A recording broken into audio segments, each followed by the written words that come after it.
Well, why don't we move over to soybeans? Lots to talk about in soybeans. Again, I've been out to our farm in Northwest Illinois. I'm due to be going back out to Central Indiana by the end of this week, but I've been out there already once.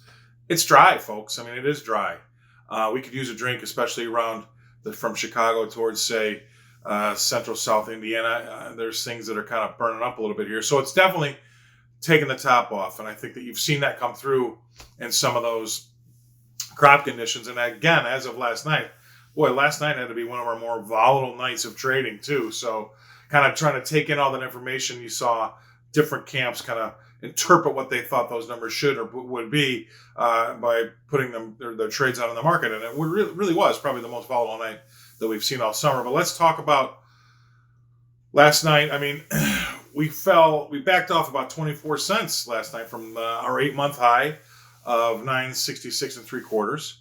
The reason why that's going to be significant is because if you go to our contract low of 831, that's about $1.35 3/4. Let's call it $1.36 move. $1.36 move. That's pretty much what I want you to realize here. So that's 16%. That's pretty significant, right? That's a chunky old move, $1.36. So keep an eye on that. Remember that we backed off those 8-month highs pretty quickly.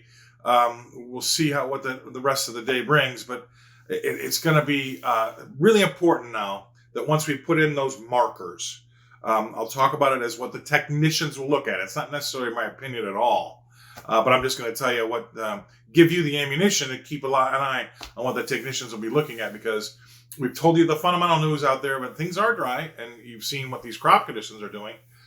But I also want to give you take a look at what the technicians are arming themselves with, and they're looking at that last big 16% move. So if you want to put a chart up there and kind of take a look at some interesting points, I would say $9 would be your first one, maybe $8.96. That's a little bit tight, but I think that's something that you have to kind of keep an eye on. And then below that, another big point on the charts will be the 200-day moving average. So that's probably going to be where you might see some people bail if they accidentally got long at the 8-month highs. So that's just the map for what might be lingering below. We've hit an 8-month high. That's the big news. That's the banner news. We've backed off it. And so now that we've done that, we have to give you those markers.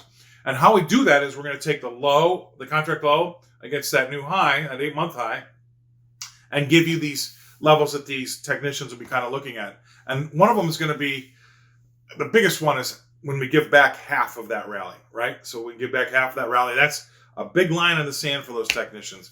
The first support, though, will be the 25% back from that rally, which is around 935. And then after that, we're going to go look at the 38%. Then we call it a retracement, right? That's what they kind of say. And that would be around the $9.15 level. And then obviously the third support's $8.99 to $9. I just mentioned that. Those are a lot of numbers. But then underneath, obviously, the 200-day moving average. I'm giving you those not because I think it's going to go lower. I'm just giving you those as technical levels that the technicians are looking at, because we've just had a bunch of news and a bunch of prints at a higher level, 8-month high. We've seen that contract low. We've had that $1.36 move. And then we've just broken it out. And so they're little smaller bits of a map that we can look at. So again, a decent rejection after we made that high.